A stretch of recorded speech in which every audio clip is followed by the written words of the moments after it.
Bonjour à tous et à toutes. Nous voilà déjà au mois de novembre. Un mois qui est rempli de toutes sortes d'activités parce que nous nous préparons pour la saison d'hiver, quoique nous sommes déjà dans cette saison, et que nous nous préparons de loin, un peu de ce Noël. Novembre commence avec deux belles fêtes de la Toussaint. Toutes ces personnes qui nous ont précédés dans la maison du Père et que nous considérons comme des saints. Pas canonisés, mais que nous, dans notre vie, nous ont touchés et que nous appelons des saints. Et nous pensons aussi à tous nos morts. La mort n'est pas la fin, nous dit saint Paul, mais c'est une transformation, c'est une nouvelle vie. Et ces morts, on ne doit pas les laisser.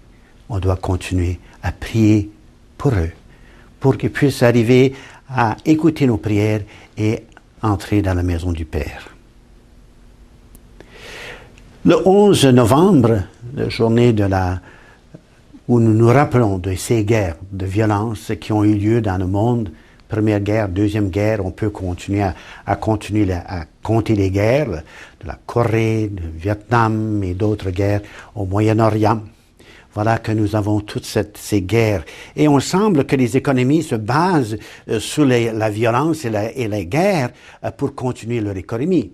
Chose que je ne voudrais pas prononcer avec exactitude, mais sans doute ce qui est un peu vrai. Toutes ces personnes qui sont mortes à cause de la violence entre l'homme, entre les hommes, la violence entre nous, si nous nous rapprochons de nous, ces guerres, dans nos familles, dans nos amitiés, dans nos relations, comment nous sommes pris par la violence, comment nous sommes remplis de cette agressivité, comme nous sommes remplis de cette impatience, comme nous sommes remplis de ce désir de prendre une revanche sur les autres. Est en nous. Les guerres que nous avons là-bas, c'est souvent les guerres que nous avons dans nos propres cœurs, dans nos propres familles, et que nous n'arrivons pas à solutionner. Et voilà que le jour de le 11 novembre nous rappelle de ces personnes qui sont mortes dans nos familles, nos ancêtres, nos grands-parents, nos oncles, nos tantes, qui ont servi dans ces guerres à cause de la violence, de l'homme qui voudrait surmonter, surpasser, contrôler la vie de l'autre. Et comment nous sommes appelés à vivre en fraternité et comment nous sommes appelés à vivre en cet amour de Dieu d'une grande famille. Alors c'est une journée vraiment d'essayer de réfléchir en pensant non pas seulement à ceux qui sont morts, mais comment nous pouvons être des personnes qui transforment cette réalité de la violence dans des relations de paix, de miséricorde, de compassion et de patience, car tout cela est vraiment la définition de ce qu'est l'amour. Nous passons vers le 21 novembre, qui est la fête de la présentation de Marie.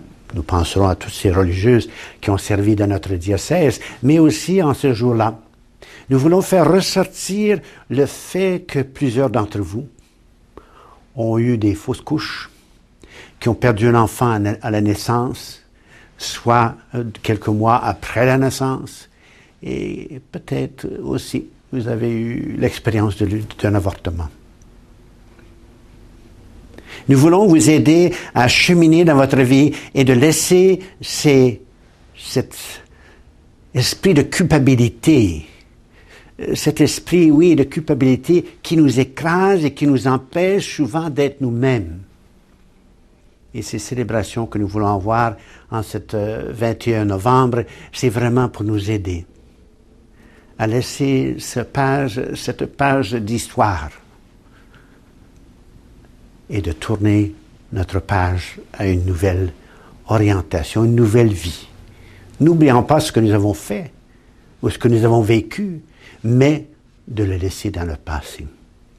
Un passé que je ne peux pas changer, mais un présent que je peux vivre et un futur que je puisse orienter ma vie vers le devant, vers ce qui est devant moi, le Christ, qui nous invite toujours, à nous libérer de ce qui nous empêche d'être nous-mêmes.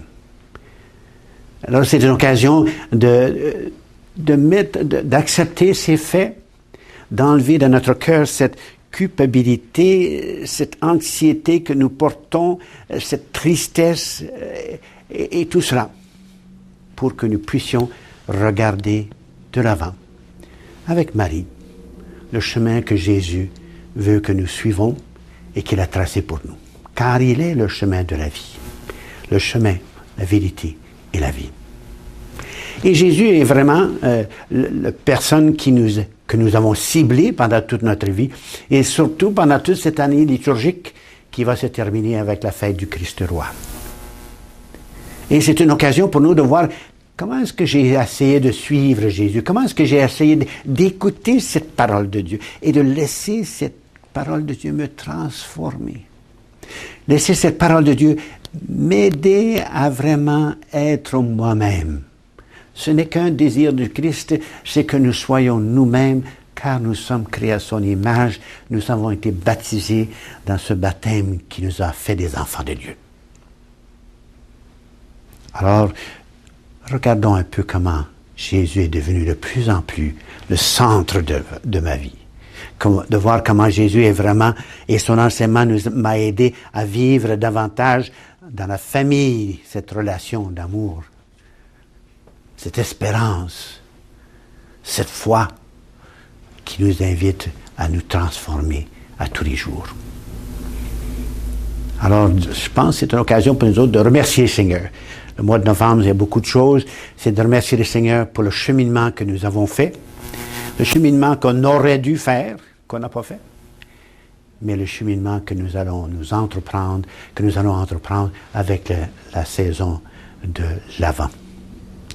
Alors, c'est avec ces quelques paroles et ces quelques passages ou ces quelques pensées que je vous laisse aujourd'hui en vous souhaitant un bon mois de novembre. Merci.